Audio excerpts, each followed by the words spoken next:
The morning fog clung to the Bridgeport factory floor like smoke from a dying cigarette. Thomas Benedetto wiped the sweat from his forehead as he lifted another cast iron shell from the cooling rack. August 1st, 1918. The Great War raged across the Atlantic, and America's industrial machine had awakened with a hunger that would reshape the world. In his calloused hands, he held what would become the most recognizable hand grenade in military history, a weapon that would earn its nickname from the very ridges his fingers traced. 40 knobs, Benedetto muttered to his line supervisor, James MacPherson. 5 rows of 8 columns, just like the blueprint says. The Scottish immigrant nodded, marking another completed Mark II fragmentation grenade body on his production sheet. Neither man understood that they were creating more than a weapon. They were forging an icon that would follow American forces from the trenches of France to the caves of Iwo Jima, from the factories of Detroit to the bunkers beneath Berlin. The American Ordnance Department had learned bitter lessons from the failed Mark I grenade of 1917. That disaster had left American doughboys scrambling for French F-1 grenades while their own weapons sat recalled in warehouses. Their impact fuses too dangerous for combat use. When the Army Expeditionary Force condemned the Mark I in May of 1918, America faced a crisis that would define its approach to weapons manufacturing forever. By August 1, 1918, American industry had accomplished what military experts deemed impossible. From design blueprints to factory floor production in under 90 days. The new Mark II grenade featured a revolutionary time delay fuse system that eliminated the catastrophic failures that had plagued its predecessor. More importantly, it could be mass-produced at a scale that would dwarf European manufacturing capacity. Miguel Vasquez operated the casting furnace at the Watertown Arsenal, his eyes squinting against the molten iron's glow. The temperature had to remain precisely at 2,800 degrees Fahrenheit to ensure proper casting of the 40-knob pattern. Each grenade body required exactly 1 pound and 5 ounces of cast iron, carefully measured to provide optimal fragmentation upon detonation. The grooved pattern served dual purposes: enhanced grip for soldiers wearing wet gloves, and a distinctive appearance that would become instantly recognizable on battlefields across 2 world wars. Daily quota is 250,000. Vasquez called to his shift manager over the roar of machinery. By November 11, 1918, American factories were producing between 250,000 and 300,000 grenades per day. The industrial mobilization represented the largest ordnance production effort in American history to that point, surpassing even Civil War manufacturing records. The initial wartime order called for 44 million grenades. American industry delivered over 21 million completed units by December 6, 1918, just 25 days after the armistice. However, only 516,533 grenades reached American forces overseas before the war ended. The vast majority remained stateside, stored in ammunition depots that would prove invaluable 2 decades later. Frank Kowalczyk supervised the fuse assembly line at the Frankfurt Arsenal in Philadelphia. Polish immigrants comprised nearly 30% of the ordnance workforce, their steady hands and mechanical aptitude making them ideal for precision assembly work. The M10 series igniting fuse represented a breakthrough in grenade technology, using EC blank powder, essentially smokeless gunpowder, instead of traditional black powder charges. For a 5-second delay, Kowalczyk explained to new workers.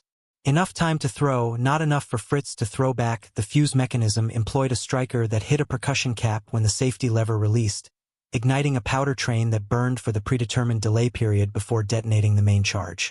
This system proved far more reliable than the impact fuses that had doomed the Mark I. The EC powder filling contained approximately 0.74 ounces of smokeless powder, producing adequate fragmentation while eliminating the need for a separate detonator.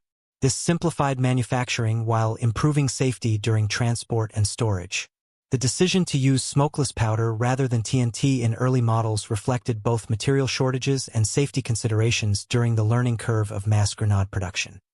Robert Chun worked the quality control station at the Rock Island Arsenal, his engineering background making him invaluable for identifying manufacturing defects. Chinese-American workers faced discrimination in many industries, but ordnance plants valued competence over prejudice when American lives depended on product reliability. Chen's meticulous inspection process caught thousands of potentially fatal flaws before grenades left the factory. Threaded base plug must be torqued to specification, Chen noted in his inspection log. Any gap allows moisture infiltration, causing detonation failure in combat. The original Mark II design featured a 3/8-inch threaded plug in the base, allowing explosive filling through the bottom opening. This plug had to seal perfectly to prevent moisture from compromising the explosive charge. During 1918 production, American factories converted existing Mark I grenade bodies to the improved Mark II configuration, salvaging over 10 million units that would otherwise have been scrapped. This conversion process required precise machining to accommodate the new fuse system while maintaining the structural integrity necessary for fragmentation effectiveness. The war ended before most American-manufactured grenades reached European battlefields, but the production infrastructure remained intact. 20 years later, this industrial capacity would prove crucial when America again faced global conflict. The lessons learned in 1918 mass production techniques, quality control procedures, and fuse reliability improvements formed the foundation for World War II ordnance manufacturing. James MacPherson had risen to plant supervisor by 1920, when the military officially standardized the Mark II grenade design. The post-war standardization process incorporated combat feedback from the limited number of grenades that had reached American forces in France. Soldiers reported that the grooved exterior provided excellent grip, even when wearing thick gloves or in muddy conditions, validating the 40-knob pattern design. Paint scheme matters more than you'd think, MacPherson explained to visiting War Department officials. Low-explosive grenades received gray or black paint to prevent rust, while high-explosive variants were painted bright yellow as a safety warning. This color coding system would evolve significantly during World War II, but the basic principle of visual identification remained constant throughout the grenade's service life. The Great War's end did not stop American grenade development. Throughout the 1920s and 30s, ordnance engineers refined the Mark II design based on combat reports and testing data. The most significant improvements focused on fuse reliability and explosive effectiveness. Field reports indicated that moisture infiltration remained the primary cause of grenade failures, leading to improved sealing techniques and protective coatings. By 1941, when America entered World War II, the Mark II grenade had evolved into a mature weapons system. However, the industrial challenge of equipping millions of American servicemen dwarfed the Great War production effort. The United States would need to manufacture grenades not just for American forces, but for Allied nations fighting across multiple theaters of operation. Klaus Richter crouched in his foxhole outside Cannes, examining the strange American grenade that had failed to detonate during the previous night's firefight. July 15, 1944. The Wehrmacht Obergefreiter had encountered many Allied weapons during 3 years of combat, but the American Ananas, pineapple, grenade represented something distinctly different from British Mills bombs or Soviet RGD-33s. Shorter than our steel hand grenade, Richter noted to his squad leader, Hans Müller. The German stick grenade measured over a foot in length, including its wooden handle, while the compact American design fit easily in a soldier's palm. This size difference reflected fundamentally different tactical philosophies between German and American infantry doctrine. Müller examined the grenade's construction with professional interest. German intelligence had analyzed captured American ordnance extensively, identifying both strengths and weaknesses in Allied weapon systems. The Mark II's cast iron body was heavier than the German M24 steel casing, but the segmented pattern promised more effective fragmentation in open terrain. Weight means shorter throwing distance, Müller observed. German soldiers could hurl the stick grenade's longer handle up to 40 meters using proper technique, while American grenades typically achieved maximum ranges of 30 to 37 meters. However, the American weapon's compact size allowed soldiers to carry more grenades in standard combat load configurations. Friedrich Weber operated a Wehrmacht ordnance depot near Normandy, responsible for analyzing captured Allied equipment. His technical reports reached Army Group B headquarters, where senior commanders studied American weapons characteristics for tactical advantage. The Mark II grenade represented American industrial capacity in miniature, standardized design, mass production techniques, and reliability that German factories struggled to match under wartime conditions. American fuses make distinctive sound, Weber wrote in his intelligence summary dated July 20, 1944.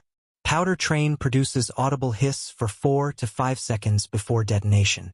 Allows personnel to take cover if grenade lands nearby but fails to detonate immediately upon impact.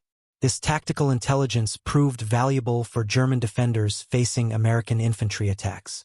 The M10 series fuses characteristic hissing sound telegraphed grenade location, allowing experienced soldiers to seek cover or even attempt to throw the weapon back before detonation. However, the reliable delay timing made such attempts extremely dangerous, as American soldiers learned to cook grenades for 2 to 3 seconds before throwing. Otto Hoffmann commanded a Wehrmacht engineering company tasked with clearing American ordnance from recaptured territory. His exposure to thousands of American grenades provided unique insights into mass production quality. Unlike German ordnance, which varied significantly between different manufacturers, American grenades displayed remarkable consistency in dimensions, weight, and performance characteristics. Every American grenade identical, Hoffmann noted in his after-action report. No variation in body casting, fuse timing, or explosive charge weight.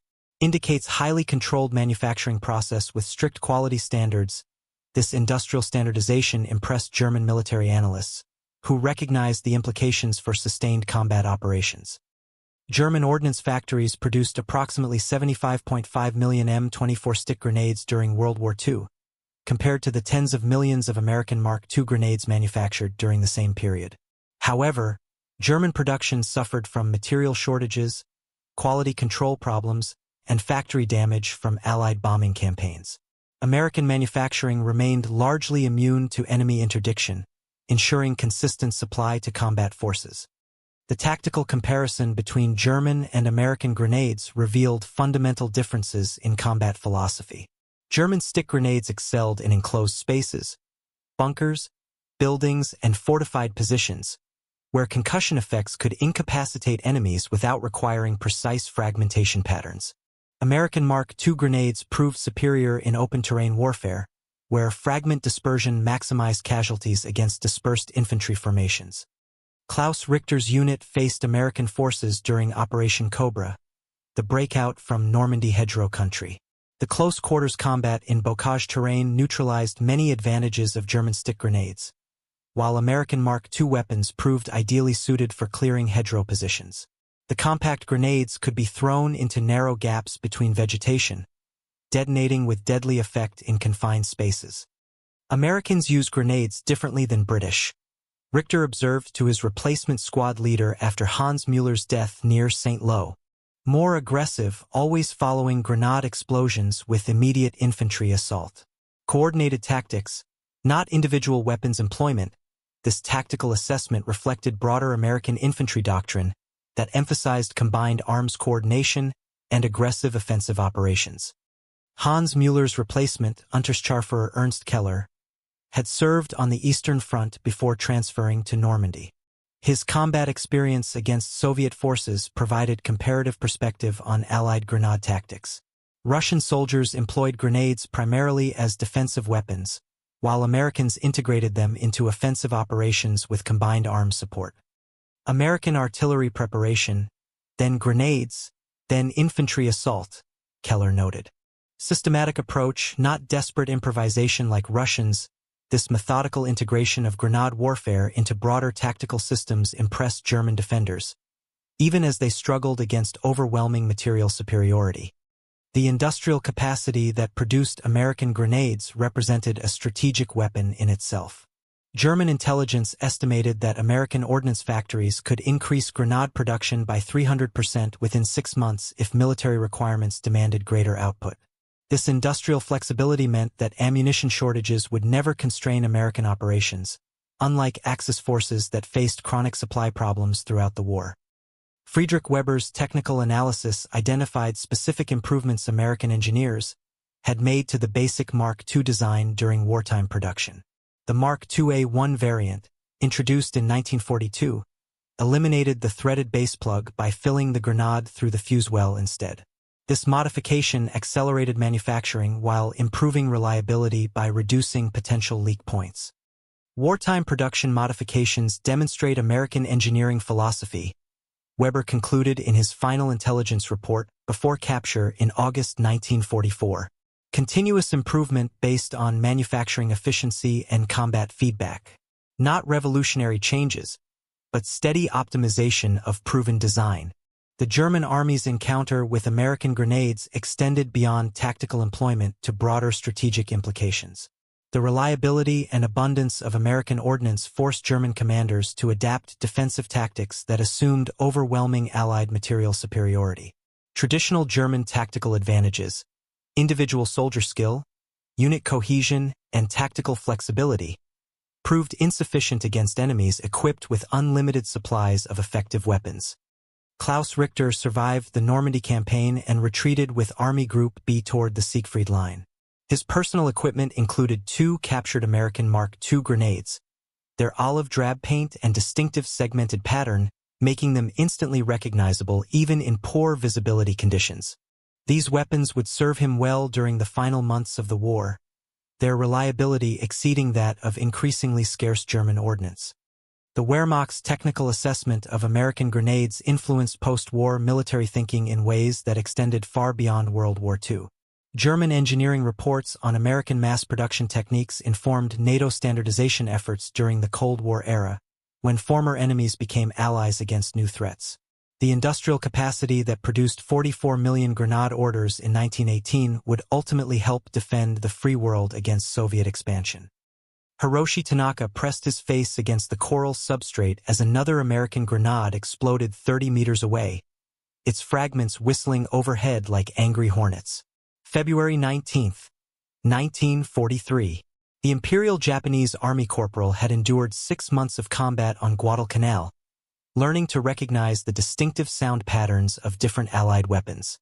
The American pineapple grenade produced a sharper crack than British Mills bombs, followed by a longer duration fragment shower that made immediate movement extremely dangerous.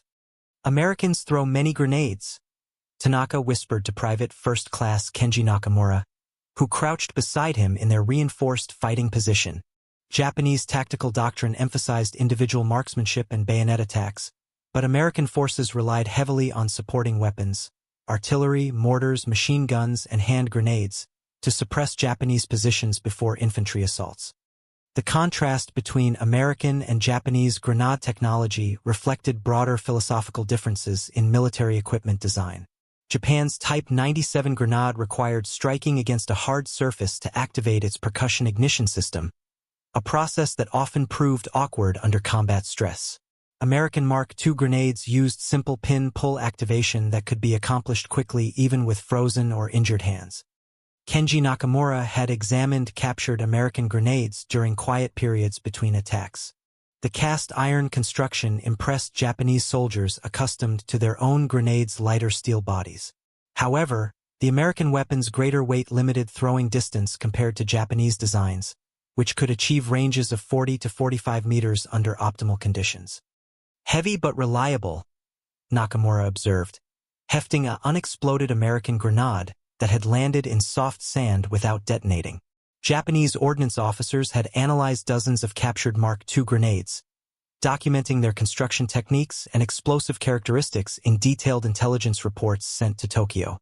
The Type 97 grenade contained approximately 85 grams of picric acid explosive, compared to the American grenade's 52 to 57 grams of TNT. However, the Japanese explosive proved less reliable due to manufacturing quality control problems that worsened as the war progressed. American ordnance maintained consistent performance characteristics throughout the conflict, reflecting superior industrial capacity and quality assurance procedures. Takashi Yamamoto commanded a Japanese engineering unit responsible for explosive ordnance disposal on Guadalcanal. His technical expertise provided unique insights into American grenade effectiveness compared to Japanese weapon systems. The reliable 4 to 5 second delay of American fuses contrasted sharply with Japanese grenades, whose ignition timing varied significantly between individual weapons. American grenades explode when expected, Yamamoto noted in his unit diary. Japanese grenades sometimes fail, sometimes explode too quickly, sometimes delay too long. Inconsistent manufacturing causes tactical problems. This reliability difference proved critical during close-quarters combat, where precise timing meant the difference between successful attacks and catastrophic failures. The industrial capacity supporting American grenade production amazed Japanese military analysts who had underestimated American manufacturing potential before Pearl Harbor. Intelligence estimates suggested that American factories could produce more grenades in 6 months than Japanese industry manufactured during the entire war. This production disparity forced Japanese commanders to develop tactics that minimized direct confrontation with well-supplied American forces. Hiroshi Tanaka's company faced the 1st Marine Division during the final phase of the Guadalcanal campaign. American Marines employed grenades in coordinated attacks that overwhelmed Japanese defensive positions through sheer volume of explosive firepower. Where Japanese soldiers might throw one grenade during an engagement, American squads could expend dozens of weapons in sustained attacks. Each American soldier carries 6 grenades, Tanaka observed during a brief respite between Marine assaults. Japanese infantry typically carried 2 Type 97 grenades as standard equipment, supplemented by rifle ammunition and bayonets for close combat. The American emphasis on supporting weapons reflected industrial abundance that Japan could not match. The tactical employment of American grenades evolved throughout the Pacific Campaign as Marine and Army units gained experience against Japanese fortifications. Early operations relied on individual grenade throwing, but later campaigns integrated specialized demolition teams equipped with satchel charges, flamethrowers, and multiple grenade types for specific targets. Kenji Nakamura witnessed this tactical evolution during the American assault on Japanese caves near Henderson Field. Marine combat engineers used Mark II grenades to clear cave entrances before following up with flamethrowers and explosive charges. The systematic approach eliminated Japanese strongpoints with minimal American casualties, demonstrating effective integration of different weapons systems. The Japanese Army's response to American grenade tactics included modifications to defensive positions that minimized vulnerability to fragment weapons. Curved tunnels, blast walls, and multiple exit routes reduced the effectiveness of American grenades while preserving Japanese personnel for counterattacks. However, these defensive improvements required extensive labor and construction materials that became increasingly scarce as the war progressed. Takashi Yamamoto's engineering assessment identified specific technical advantages of American grenades over Japanese weapons. The cast iron fragmentation pattern produced more uniform fragment distribution than Japanese steel construction, resulting in greater casualty radius against personnel in open terrain. American fuse reliability also reduced the number of dud grenades that Japanese soldiers could recover and use against their original owners. American industry produces superior weapons, Yamamoto concluded in his final technical report before evacuation from Guadalcanal, not through advanced technology, but through consistent manufacturing quality and abundant raw materials. Japanese weapons equal or superior in design, but inferior in production execution. This assessment proved prescient as the Pacific War continued. American industrial capacity allowed continuous improvement and refinement of weapons systems, while Japanese manufacturing deteriorated under material shortages and bombing attacks. The quality gap between American and Japanese ordnance widened throughout the conflict, contributing to Japanese tactical defeats despite superior individual soldier performance. Hiroshi Tanaka survived Guadalcanal and served in subsequent Pacific campaigns until his death on Okinawa in June 1945. His personal effects included 3 captured American Mark II grenades. Their olive drab paint faded, but their mechanical systems still functional after months of tropical exposure. These weapons represented American industrial supremacy in miniature, reliable, abundant, and effective under all combat conditions. The Japanese military's encounter with American grenades influenced post-war Japanese self-defense force equipment selection and training doctrine. The emphasis on reliable, standardized weapon systems reflected lessons learned during World War II about the importance of industrial capacity in sustained military operations. Former enemies became allies, but the technical lessons of combat effectiveness remained valid across political boundaries. Giuseppe Rossi ducked as another American grenade exploded against the stone wall of his defensive position overlooking the beaches of Gela. July 10, 1943. The Italian army sergeant had awakened before dawn to the thunder of naval gunfire as Operation Husky commenced, the Allied invasion of Sicily that would mark the beginning of Italy's exit from World War II. The American 7th Army under General George Patton had landed with overwhelming material superiority, their infantry squads equipped with weapons that Italian soldiers had only seen in captured equipment displays. The distinctive segmented American grenade represented industrial capacity that Italy could not match, despite 2 decades of fascist military modernization efforts. Different sound than German stick grenades, Rossi shouted to his squad leader, Corporal Marco Antonelli, as they sheltered in their coastal defense bunker. Italian forces had fought alongside the Wehrmacht for over 2 years, becoming familiar with German ordnance characteristics. The American Mark II produced a sharper detonation followed by a distinctive whirring sound as fragments struck concrete and stone surfaces. The Italian 6th Army defending Sicily included approximately 200,000 troops organized into 4 front-line infantry divisions, plus coastal defense units. However, many Italian soldiers lacked modern equipment comparable to their German allies or American opponents. Italian grenades, the OTO Model 35 and Breda Model 42, proved inferior to both German and American weapons in range, reliability, and explosive effect. Marco Antonelli had examined captured American equipment during previous fighting in North Africa. The Mark II grenade's cast iron construction impressed Italian ordnance specialists who recognized superior metallurgy and manufacturing precision. Italian industrial capacity had never matched German or American production standards, limiting the availability of advanced weapons to frontline combat units.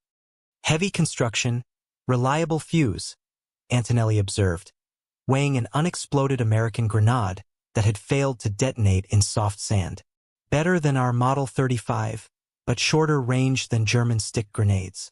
American industrial advantage, not technical superiority. This assessment reflected Italian military thinking that emphasized individual weapons quality over mass production considerations. The Italian military's experience with American grenades during the Sicily campaign revealed fundamental differences in tactical employment philosophy. American forces used grenades as integral components of combined arms attacks, coordinating explosive effects with artillery support, machine gun fire, and infantry movement. Italian doctrine treated grenades as individual weapons for specific tactical situations.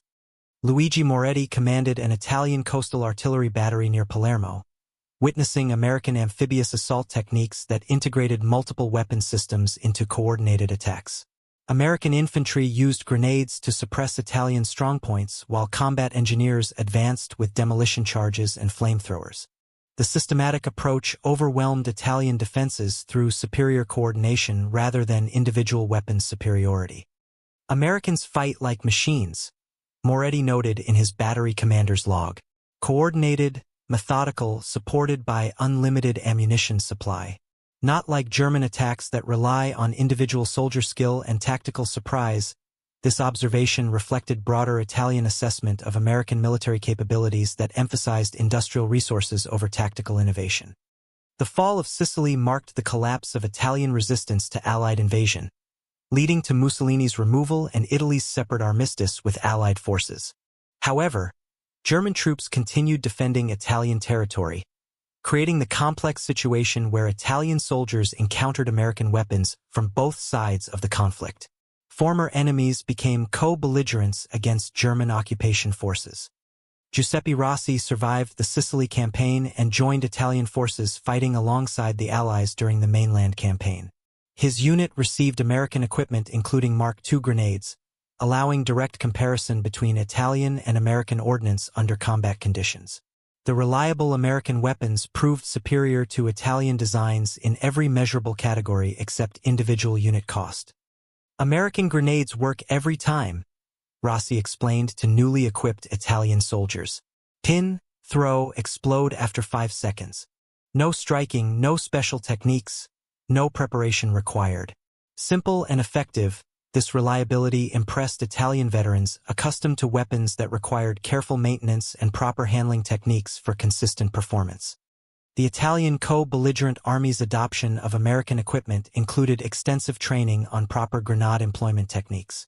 Italian soldiers learned American tactical procedures that integrated grenades into squad-level operations rather than treating them as specialized weapons for selected personnel.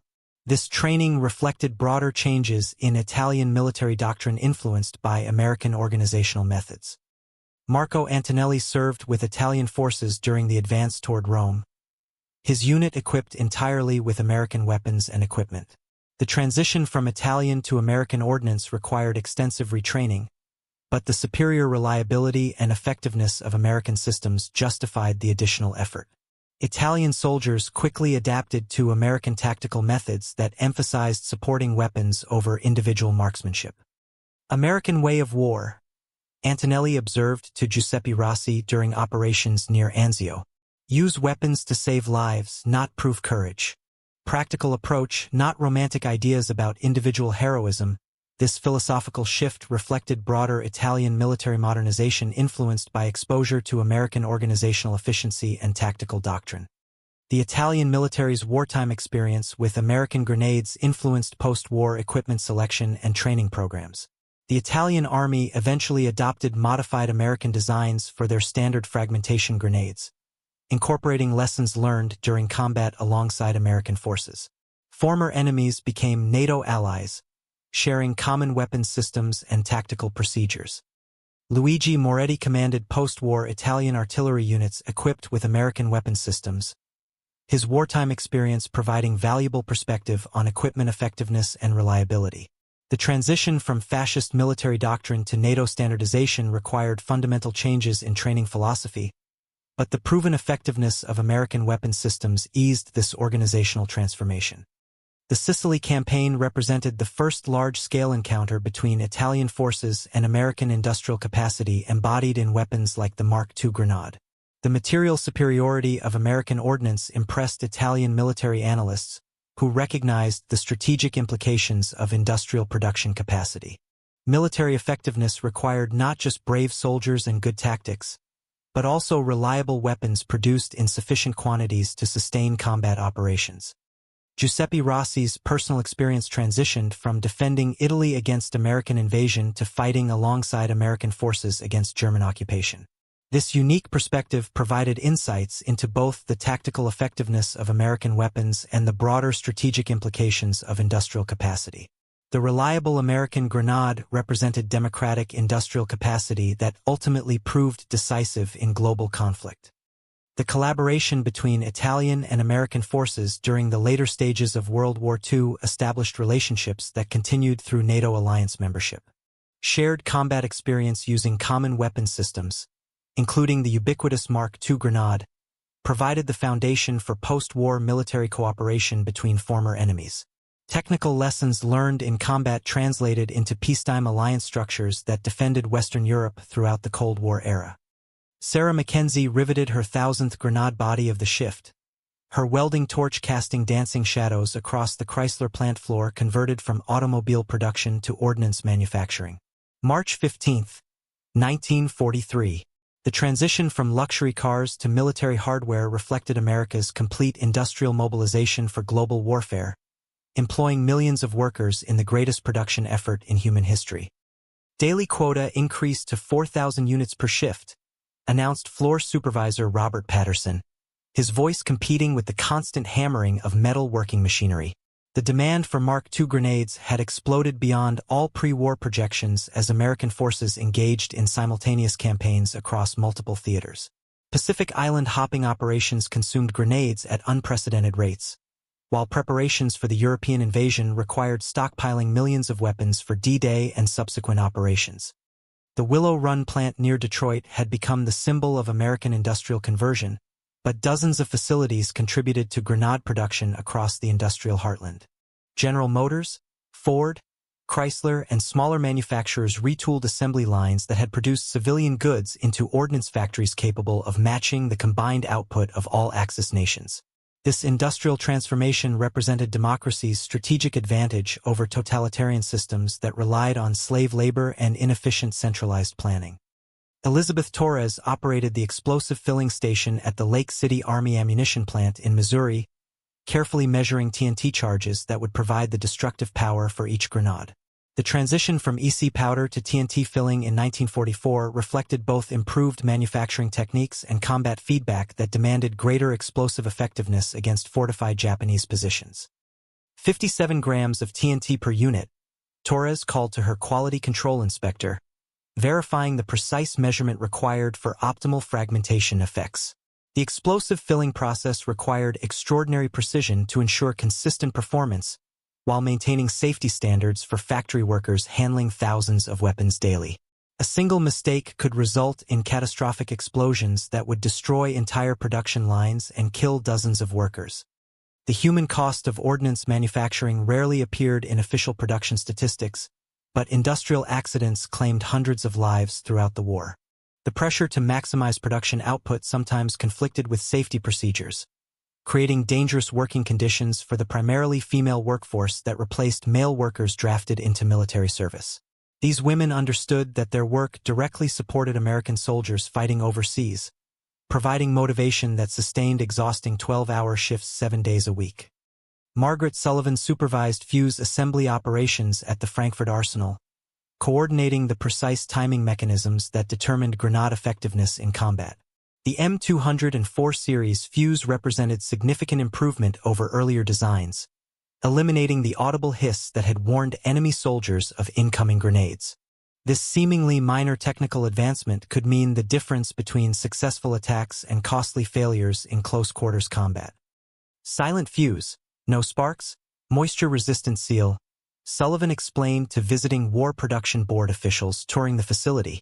The technical improvements incorporated into wartime production reflected continuous feedback from combat zones where American forces identified weaknesses in existing weapon systems. Unlike totalitarian regimes that suppressed negative reports, American democracy encouraged honest assessment of equipment performance and rapid implementation of improvements. The quality control procedures implemented in American ordnance factories exceeded anything achieved by Axis manufacturers operating under wartime conditions. Statistical sampling methods ensured that less than 0.1% of grenades suffered from manufacturing defects that could cause combat failures. This quality standard reflected democratic values that treated individual soldiers' lives as invaluable rather than expendable resources in pursuit of strategic objectives. Dorothy Washington worked the paint application line at the Radford Army Ammunition Plant in Virginia, applying the olive drab finish that would identify American grenades on battlefields around the world.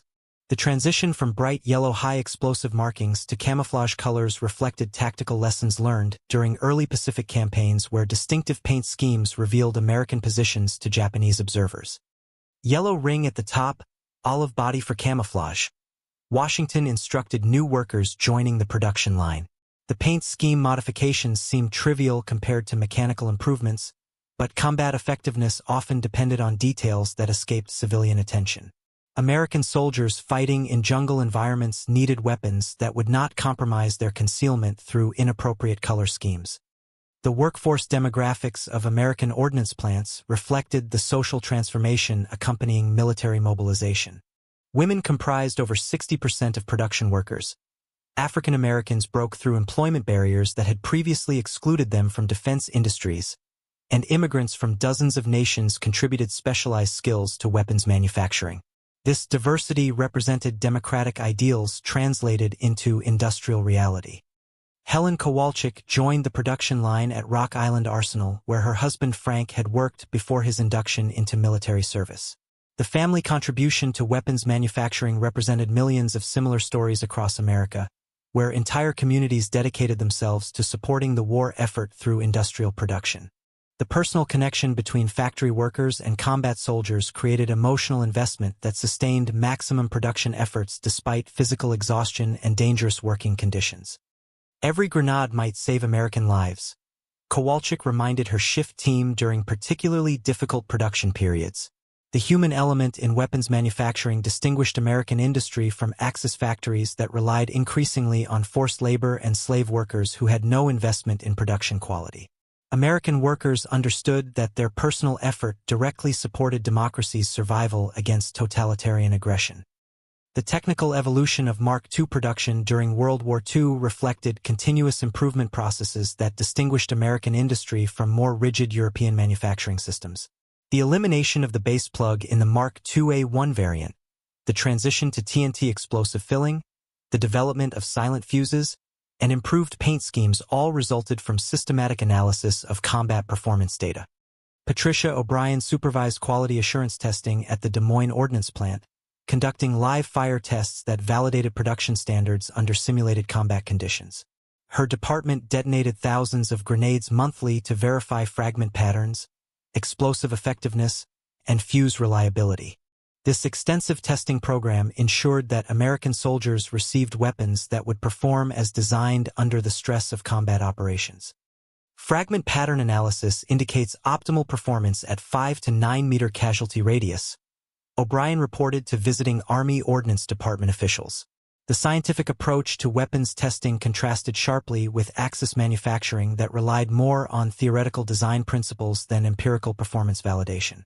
American democracy's emphasis on practical results rather than ideological purity translated into superior weapons effectiveness. The logistical challenges of grenade production extended beyond manufacturing to packaging, shipping, and storage requirements that supported global military operations. Each grenade required individual packaging to prevent accidental detonation during transport, while fuses were shipped separately in specially designed containers that maintained precise environmental conditions.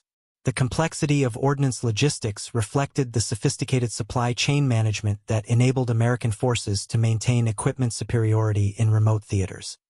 Virginia Martinez worked the packaging line at the Twin Cities Army Ammunition Plant, carefully placing each grenade in protective containers designed to withstand rough handling during oceanic transport to combat zones. The packaging system represented invisible but crucial support for combat operations, ensuring that weapons arrived at their destinations in perfect working condition despite exposure to saltwater, extreme temperatures, and physical shock. 25 grenades per wooden crate, separate fuse boxes for safety. Martinez explained to efficiency experts studying methods to accelerate the packaging process. The safety procedures that prevented accidental detonations during manufacturing and shipping added time and cost to production, but American industrial philosophy prioritized worker safety and product reliability over maximum speed or minimum expense. The economic impact of grenade production extended throughout American society as defense contracts sustained employment in hundreds of communities across the industrial heartland. Small towns that had struggled during the Great Depression experienced unprecedented prosperity, as ordnance plants provided steady employment at wages that exceeded pre-war manufacturing standards. This economic transformation demonstrated capitalism's capacity to mobilize resources for national defense while improving living standards for working families. Barbara Chun managed administrative operations at the Utah Army Ammunition Depot, coordinating the complex paperwork required to track millions of weapons from production through combat employment. Her Chinese-American heritage had previously limited employment opportunities, but wartime labor shortages opened positions that recognized competence rather than ethnicity. The social changes accompanying industrial mobilization advanced civil rights progress that continued after the war's conclusion. The statistical magnitude of American grenade production during World War II demonstrated industrial capacity that exceeded all pre-war projections. The tens of millions of Mark II grenades manufactured between 1941 and 1945 represented just a fraction of total ordnance output that included artillery shells, rifle ammunition, bombs, rockets, and countless other weapons systems. This production achievement provided the material foundation for Allied victory in global conflict. The human stories behind production statistics revealed personal sacrifice and dedication that sustained America's industrial war effort.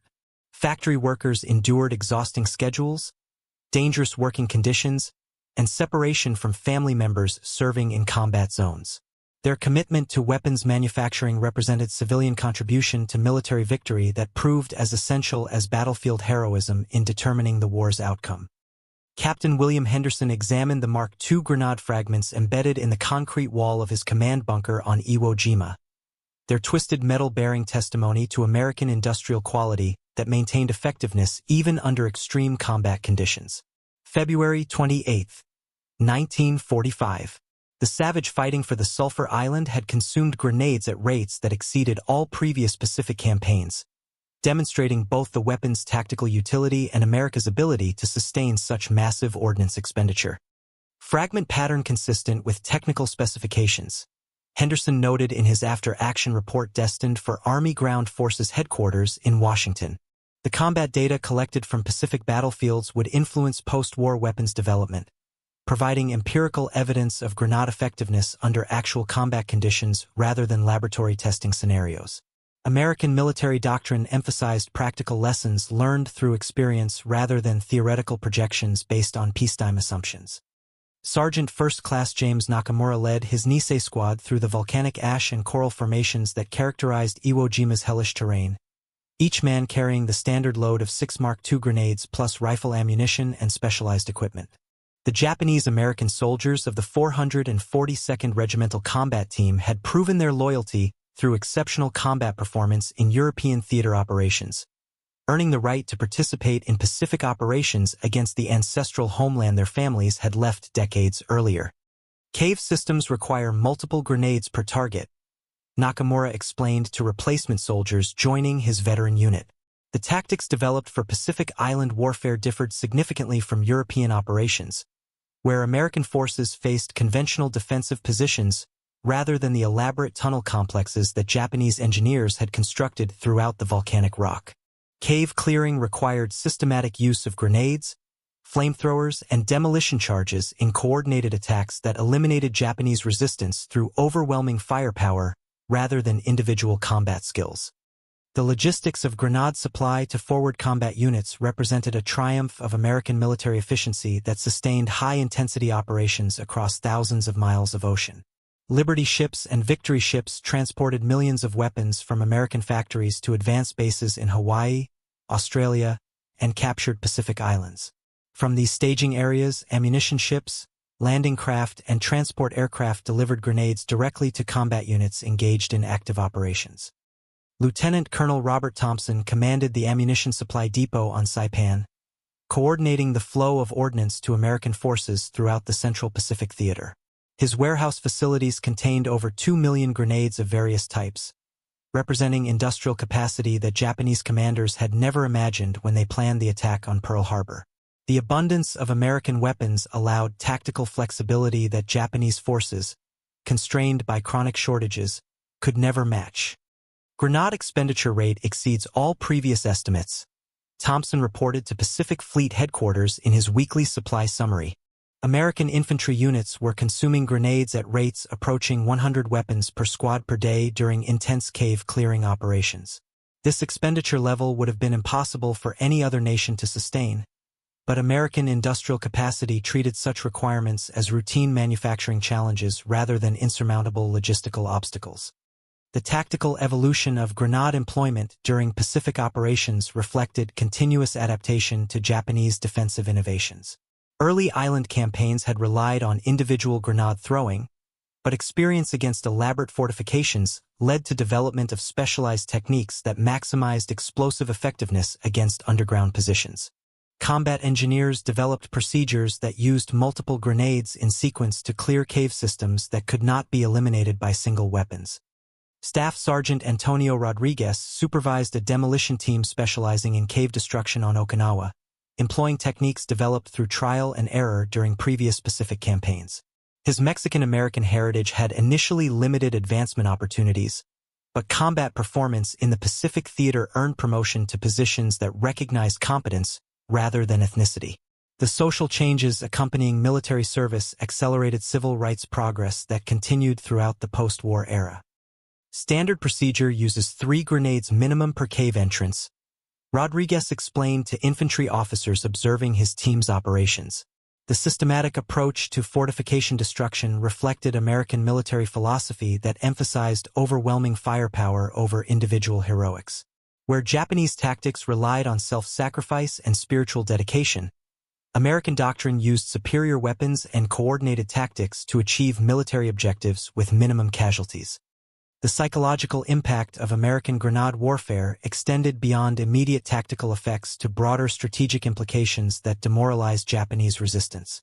The abundance of American ordnance demonstrated industrial capacity that made continued resistance futile regardless of individual soldier bravery or tactical skill. Japanese commanders recognized that they faced an enemy with unlimited supplies of effective weapons supported by industrial capacity they could never match. Major General Curtis Thompson analyzed Japanese defensive positions on Luzon, documenting the elaborate fortifications that reflected 3 years of preparation for American invasion.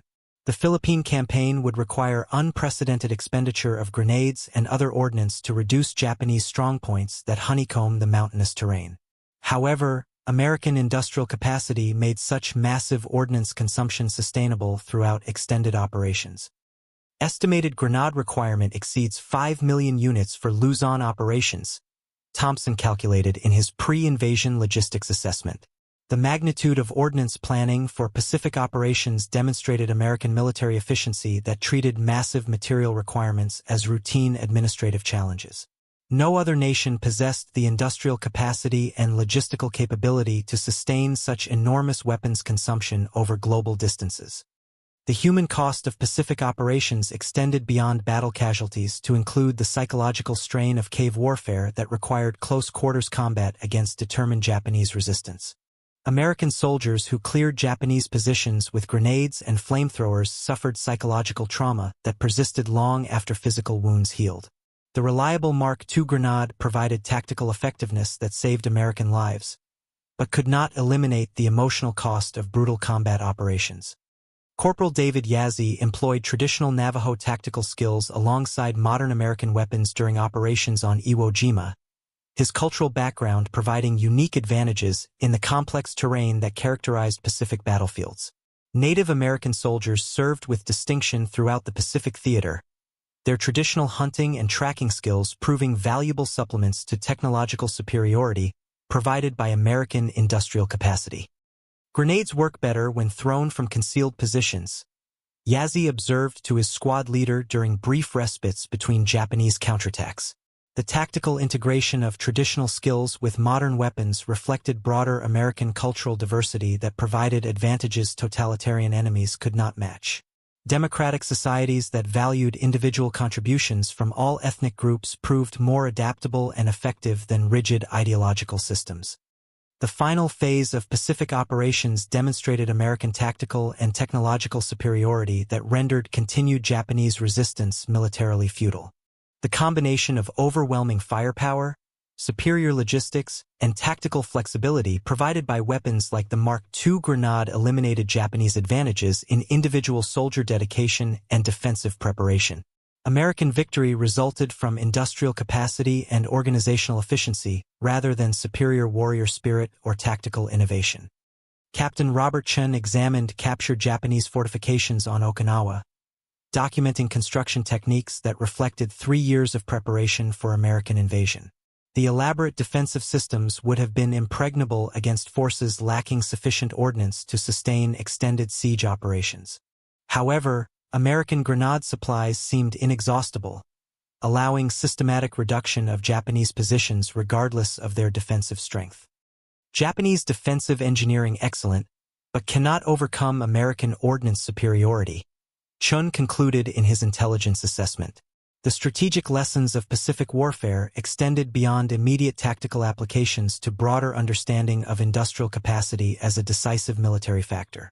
Nations that could not match American production capability could never achieve long-term military success regardless of tactical skill or individual soldier quality. The legacy of Mark II grenade employment during Pacific operations influenced post-war military doctrine that emphasized combined arms coordination and overwhelming firepower over individual combat skills. American tactical methods developed during World War II provided the foundation for Cold War military strategy that deterred Soviet expansion through demonstrated capacity to sustain global military operations. The reliable American grenade represented democratic industrial strength that ultimately proved decisive in ideological competition between opposing political systems. Dr. Richard Blackwood adjusted his thick glasses as he examined the fragmentation patterns scattered across the Aberdeen Proving Ground test range, each twisted piece of metal representing data points in the most comprehensive weapons effectiveness study ever conducted. September 12, 1946. The war had ended over a year earlier, but American military researchers continued analyzing combat performance data that would influence weapons development for decades to come. Fragment distribution analysis indicates significant deviation from theoretical predictions, Blackwood noted to his research team of former combat engineers and ordnance specialists. The post-war technical assessment of Mark II grenade performance revealed surprising insights about the relationship between weapons design theory and battlefield reality. Combat effectiveness often differed substantially from laboratory testing results, requiring fundamental revision of design assumptions that had guided wartime production. Colonel James Patterson had commanded an ammunition supply depot during the European campaign, providing unique perspective on weapons reliability under field conditions. His transition to post-war research reflected broader military reorganization that emphasized scientific analysis over traditional experience-based decision-making. The systematic approach to weapons evaluation represented American military professionalism that distinguished democratic armies from ideology-driven organizations. Combat failure rate significantly lower than laboratory projections, Patterson reported during monthly research review meetings. The Mark II grenade had proven remarkably reliable under actual combat conditions, with failure rates well below 1% despite exposure to extreme temperatures, moisture, physical shock, and rough handling that exceeded design specifications. This reliability margin demonstrated American manufacturing quality that had contributed substantially to battlefield success. The comprehensive analysis of grenade employment during World War II included statistical evaluation of over 50,000 combat reports from all theaters of operation. Mathematical analysis revealed patterns of tactical employment that contradicted pre-war doctrine and suggested improvements for future weapons development. The scientific approach to military analysis reflected American democratic values that emphasized empirical evidence over ideological assumptions. Dr. Margaret Foster specialized in metallurgical analysis of fragmentation patterns, her expertise in materials science providing insights into cast iron performance under explosive stress. The detailed examination of thousands of grenade fragments revealed that the distinctive 40-knob pattern had indeed provided minimal improvement in fragment distribution, validating German technical assessments that had questioned the groove design's effectiveness. Fragmentation controlled primarily by explosive charge placement rather than external pattern, Foster concluded in her technical summary destined for Army Ordnance Department archives. The research findings would influence post-war grenade design that eliminated decorative elements in favor of internal mechanisms that provided more predictable fragment distribution. Military effectiveness required scientific analysis rather than aesthetic considerations or traditional design approaches. The post-war technical assessment included comparative evaluation of Allied and Axis weapon systems, providing objective analysis of relative performance characteristics. German stick grenades had demonstrated superior throwing distance but inferior fragmentation effects, while Japanese weapons suffered from quality control problems that reduced battlefield reliability. American designs represented optimal balance between manufacturing feasibility and combat effectiveness. Lieutenant Colonel William Murphy had served as an intelligence officer analyzing captured enemy equipment throughout the European campaign. His wartime experience provided valuable perspective on comparative weapons effectiveness that informed post-war development priorities. The systematic evaluation of foreign weapons systems reflected American military professionalism that emphasized continuous improvement over institutional pride. German engineering superior in individual weapon design, but inferior in mass production capability, Murphy observed during comparative analysis sessions. The technical assessment revealed that American weapons succeeded through manufacturing consistency rather than design innovation. Democratic industrial systems that emphasized quality control and worker training proved more effective than authoritarian approaches that relied on individual engineering brilliance. The psychological analysis of combat effectiveness included interviews with thousands of veterans who had employed grenades under actual battlefield conditions. The human factors research revealed aspects of weapons performance that purely technical evaluation could not assess. Soldier confidence in equipment reliability proved as important as measurable performance characteristics in determining overall combat effectiveness. Dr. Sarah Williams conducted extensive interviews with Pacific Theater veterans, documenting the psychological impact of reliable weapons on combat morale and tactical aggressiveness. The confidence that American soldiers placed in their equipment contrasted sharply with reports from captured enemy personnel, who frequently expressed concern about weapons quality and supply reliability. Superior American logistics and manufacturing created psychological advantages that extended beyond immediate tactical applications. Soldier confidence in equipment reliability enhances tactical effectiveness beyond measurable performance improvements, Williams noted in her psychological assessment report. The human element in military effectiveness required consideration of morale factors that technical analysis alone could not evaluate. American weapons' success resulted from comprehensive system integration rather than isolated technological superiority. The economic analysis of weapons production revealed cost-effectiveness ratios that justified massive wartime expenditure on ordnance manufacturing. The Mark II Grenade program had achieved unit costs substantially below pre-war projections while maintaining quality standards that exceeded original specifications. American industrial efficiency had demonstrated capitalism's capacity to mobilize resources for national defense without compromising technological advancement. Professor David Chun analyzed production statistics from dozens of ordnance plants, documenting manufacturing techniques that had revolutionized American industrial capacity. The transition from peacetime consumer goods to military hardware had required fundamental reorganization of production methods, but had ultimately created manufacturing capability that exceeded all pre-war projections. The industrial transformation represented successful collaboration between government planning and private sector efficiency. Grenade unit cost decreased by 40% while production volume increased by over 1,000%. Chun calculated in his economic assessment. The economies of scale achieved through massive production runs had validated American industrial philosophy that emphasized quantity production over individual craftsmanship. Democratic societies that rewarded innovation and efficiency proved superior to systems that relied on central planning and ideological motivation. The technical lessons learned from Mark II Grenade analysis influenced development of improved weapon systems that would equip American forces throughout the Cold War era.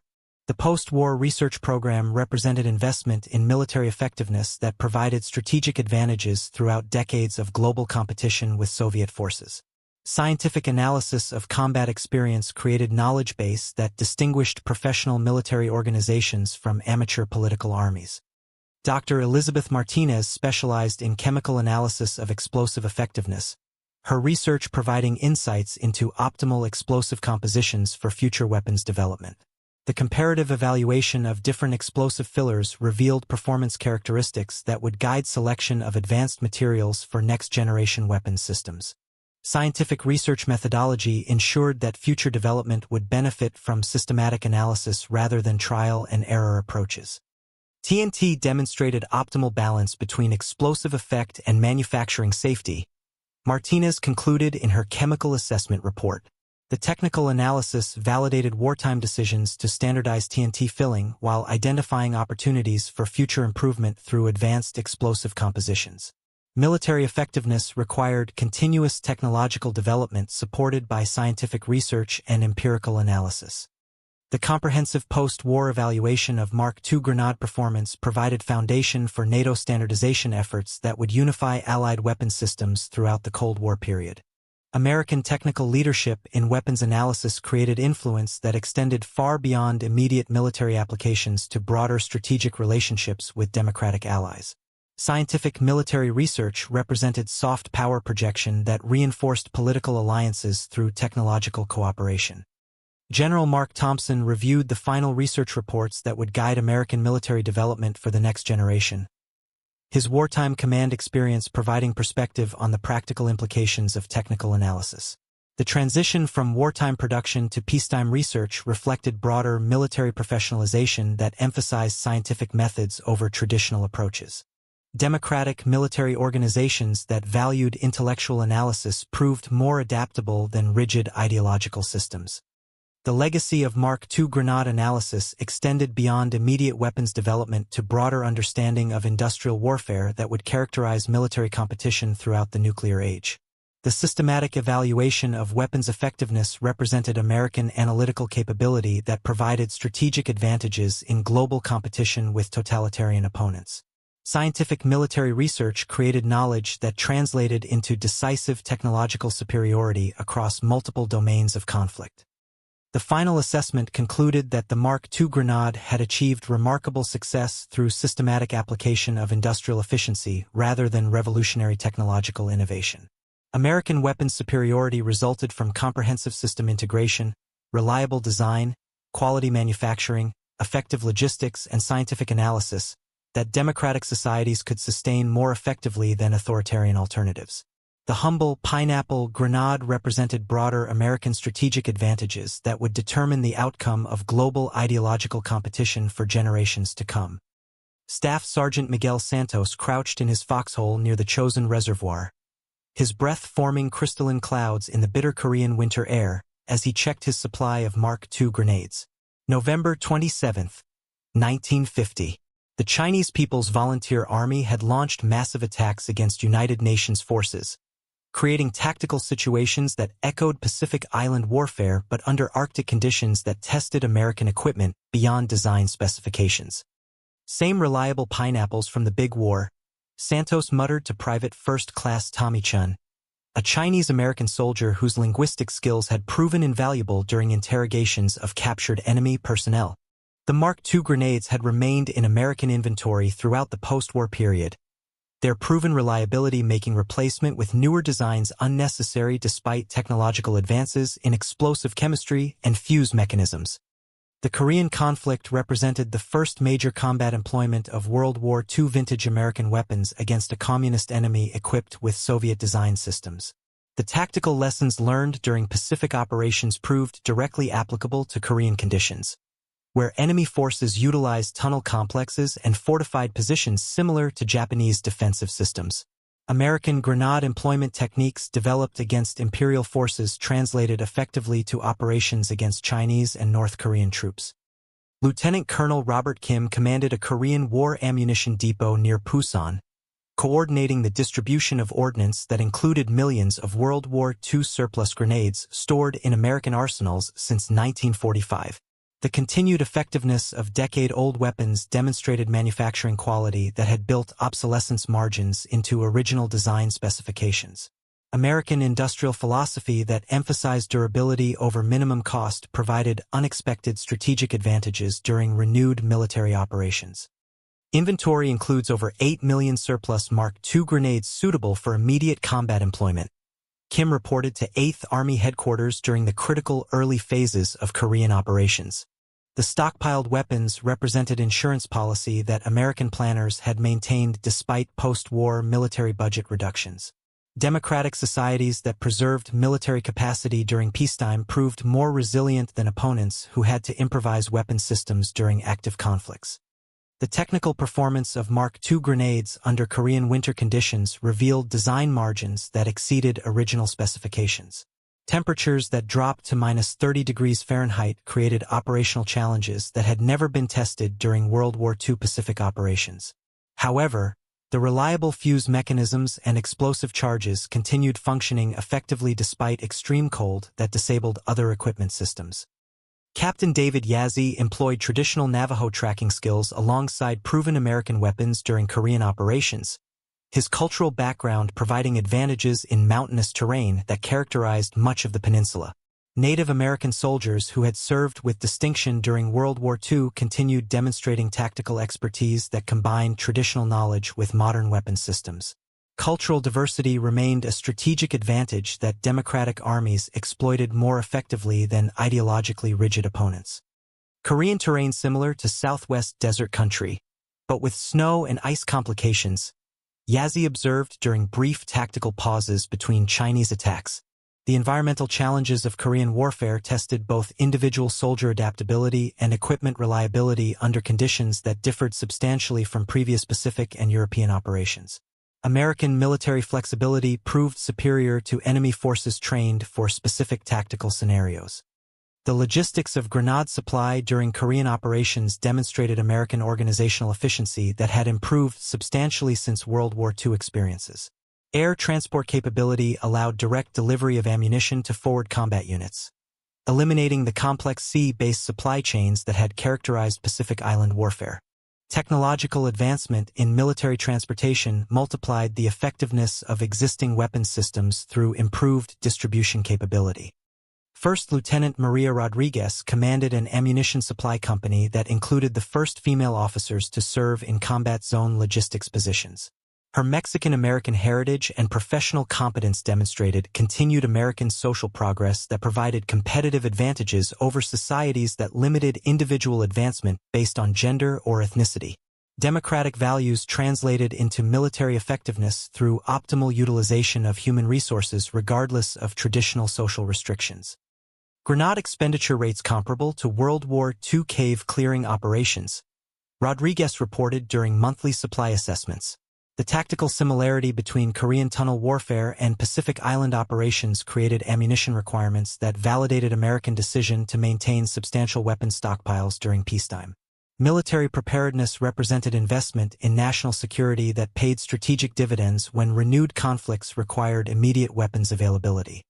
The employment of Mark II grenades during Korean operations included integration with newer weapon systems that had entered American inventory during the post-war period. The M26 grenade had been introduced as the Mark II replacement, but supply limitations and proven reliability kept older weapons in frontline service alongside more advanced designs. Military effectiveness often required practical combinations of proven and innovative systems rather than wholesale replacement of functional equipment. Sergeant First Class James Nakamura had served during World War II Pacific operations and provided valuable comparative perspective on grenade effectiveness under different tactical conditions. The Japanese-American veterans' experience bridged two conflicts that shared tactical characteristics but differed in political context and strategic objectives. Individual soldier expertise represented institutional memory that enhanced American military effectiveness across generational transitions. Chinese tactics similar to Japanese cave warfare, but with better coordination and supply support, Nakamura explained to younger soldiers during combat training sessions. The tactical analysis provided by experienced veterans enhanced American adaptability to enemy innovations while maintaining proven techniques that had achieved success during previous conflicts. Military professionalism that valued individual experience alongside institutional doctrine proved superior to rigid ideological approaches. The psychological impact of familiar weapons on American soldier morale provided intangible but significant advantages during Korean operations. Veterans who had employed Mark II grenades during World War II felt confidence in equipment reliability that enhanced tactical aggressiveness and reduced combat anxiety. The continuity of proven weapons systems created psychological stability that contributed to overall military effectiveness beyond measurable performance characteristics. Captain William Henderson had commanded infantry units during Pacific operations and brought extensive combat experience to Korean Battalion Command. His leadership combined tactical expertise developed during World War II with adaptations required for Korean conditions. Professional military development that emphasized individual growth alongside institutional advancement created leadership quality that distinguished American forces from politically appointed enemy commanders. Reliable weapons allow tactical flexibility that unreliable systems cannot support. Henderson observed during after-action reviews that documented lessons learned from Korean combat operations. The systematic analysis of tactical effectiveness continued American military tradition of scientific evaluation that had characterized post-World War II weapons research. Professional organizations that emphasized continuous improvement through empirical analysis maintained competitive advantages over static opponents. The integration of World War II veterans with Korean War replacements created military units that combined experience with innovation in response to evolving tactical challenges.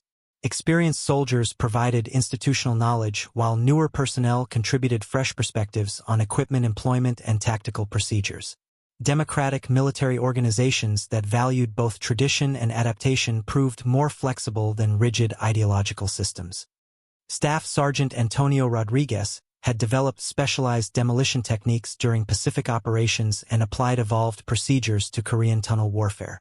His Mexican-American heritage and professional expertise demonstrated continued American social progress that maximized individual contributions regardless of ethnic background.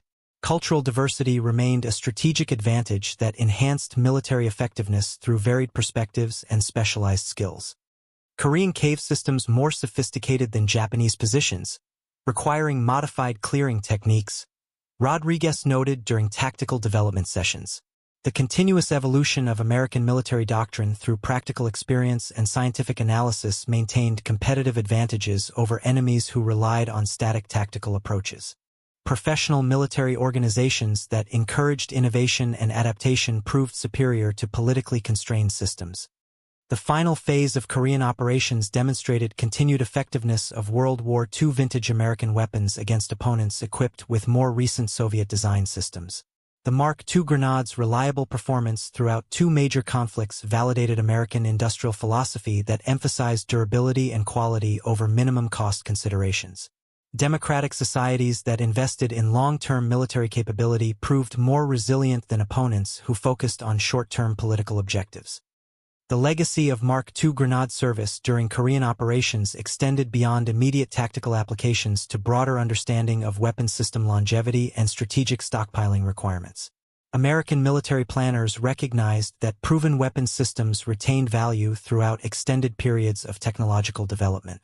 The conservative approach to weapons replacement represented practical wisdom that balanced innovation with proven effectiveness. The transition from Korean War employment to final retirement of Mark II grenades from active American inventory marked the end of an era that had spanned over 4 decades of military service. The reliable pineapple had served American forces from the trenches of France through the caves of Korea, demonstrating manufacturing quality and design effectiveness that validated American industrial capability. The humble grenade represented broader American strategic advantages that had determined the outcome of global conflicts throughout the mid-20th century. The comprehensive service record of the Mark II grenade provided historical perspective on American military effectiveness that combined technological capability with industrial capacity and professional competence. Democratic societies that emphasized individual contribution, scientific analysis, and continuous improvement proved superior to authoritarian alternatives across multiple domains of conflict. The story of America's most famous grenade reflected broader themes of democratic resilience and industrial strength that shaped the modern world through military victory and peaceful competition. Admiral Chester Nimitz examined the final combat report from Okinawa operations, the statistical summary representing the culmination of American Pacific strategy that had transformed a December 7th surprise attack into total victory over the Japanese Empire. August 14, 1945. The comprehensive accounting of ordnance expenditure included over 12 million Mark II grenades consumed during Pacific Island operations, each weapon representing American industrial capacity that had ultimately proven decisive in global conflict. Grenade effectiveness exceeded all pre-war projections, Nimitz noted to his staff during the final Pacific Fleet operations review. The systematic employment of supporting weapons had allowed American forces to overcome Japanese defensive advantages through superior firepower coordination rather than individual combat superiority. Democratic military doctrine that emphasized technological solutions over human sacrifice had achieved strategic objectives while minimizing casualty rates that would have been unacceptable to American public opinion. The strategic implications of American grenade employment extended beyond immediate tactical applications to broader understanding of industrial warfare that would characterize military competition throughout the nuclear age. Nations that could not match American production capability faced insurmountable disadvantages in sustained conflicts regardless of individual soldier quality or tactical innovation. The reliable Mark II represented democratic industrial strength that translated into decisive military superiority across all domains of warfare. General Douglas MacArthur reviewed the comprehensive assessment of American weapons performance that would guide post-war military planning and alliance relationships. The proven effectiveness of American ordnance created strategic influence that extended far beyond immediate military applications to diplomatic relationships with allies and former enemies. Military technological leadership represented soft power projection that reinforced political relationships through demonstrated capability and reliability. American weapons systems provided foundation for Allied victory across all theaters of operation. MacArthur concluded in his final Pacific operations assessment. The systematic integration of industrial capacity with military doctrine had created strategic advantages that totalitarian opponents could not match despite temporary tactical successes. Democratic societies that maximized individual contributions while maintaining institutional effectiveness proved superior to rigid ideological systems across extended periods of global competition. The legacy of Mark II grenade service during World War II influenced American military doctrine throughout the Cold War era, when reliable weapons systems deterred Soviet expansion through demonstrated capacity to sustain global military operations. The scientific approach to weapons development and systematic analysis of combat effectiveness created technological advantages that complemented political and economic superiority of democratic systems.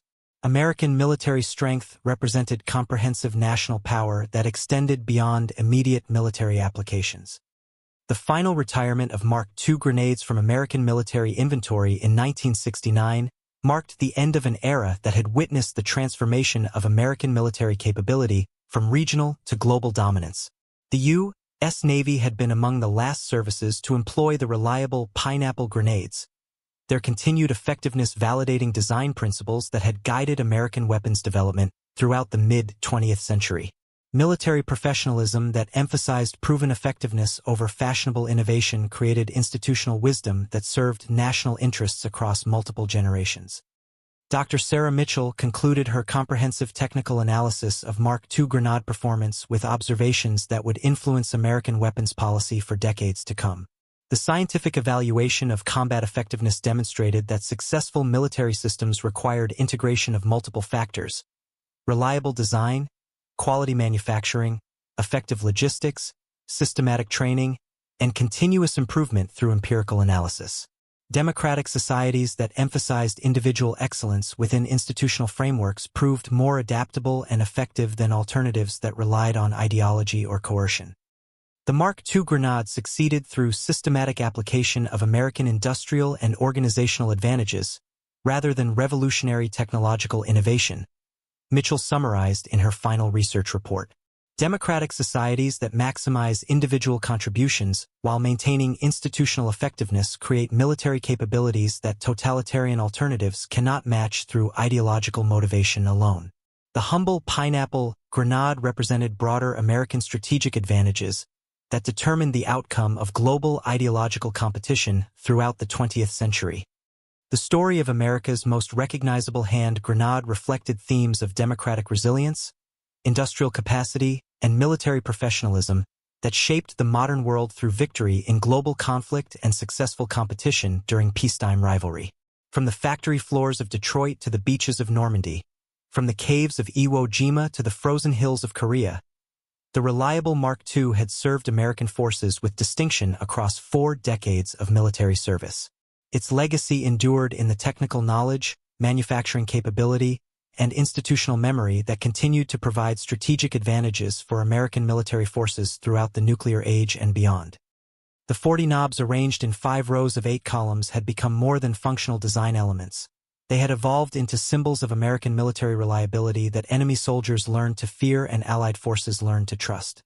The distinctive segmented pattern identified American weapons on battlefields around the world, representing industrial capacity and technological competence that backed diplomatic initiatives and deterred potential adversaries. The simple cast iron grenade embodied complex interactions between democratic values, industrial capability, and military effectiveness that distinguished American power throughout the 20th century. The comprehensive service record of the Mark II fragmentation grenade provided historical perspective on American military development that combined individual innovation with institutional learning. The weapon's evolution from emergency wartime expedient to proven combat system reflected broader American capacity for adaptation and improvement under competitive pressure.